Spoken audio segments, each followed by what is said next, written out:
हाय मित्रांनो, फर्स्ट ब्लॉगमध्ये तुमचं स्वागत आहे. मी ओमराज तरंगे. आपल्याला आज केळीमध्ये पाणी सोडायचे होते. मोटर चालू करून घेतली. औषध सोडायचे होते.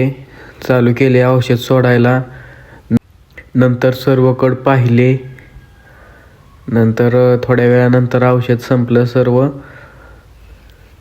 नंतर मोटर बंद करून घेतली. नंतर चाललो आपण घराकडे. तेवढ्यात जाता जाता आपल्याकडे ऊस तोडणे आली होती. तिकडून वडील नारळ घेऊन आले होते. नंतर मुकदमाने नारळ फोडून घेतला. त्यांनी चालू केले तोडायला. आपली पाईपलाईन चालू असल्यामुळे आपल्याला पाईप घेऊन जायचे होते तिकडे. पाईप बेप भरून ठेवले होते. तेवढ्यातच आपल्या घराच्या कडेला पोल रवायचे होते लाईटचे, त्यामुळे सर्वजण आले होते. पूजा ही केली. खड्डे पाडण्यासाठी ट्रॅक्टर पण आलेला होता. नंतर मी थांबलो नाही. ट्रॅक्टर घेऊन खाली जायचं होतं मला पाईप.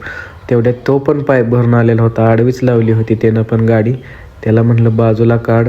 नंतर मी पोचलो आपल्या पाईपलाईनच्या पॉईंटला. तिथे हे पण बघत बसले होते, मी पण बघत बसलो. पाईप फुटली. पाईप वाहे चालू केल्यानंतर पाईप सर्व हातरून घेतल्या. नंतर बसवायसाठी चालू केल्या. दादा दाबायसाठी थांबलेला होता. नंतर आम्ही चाललो घराकडे.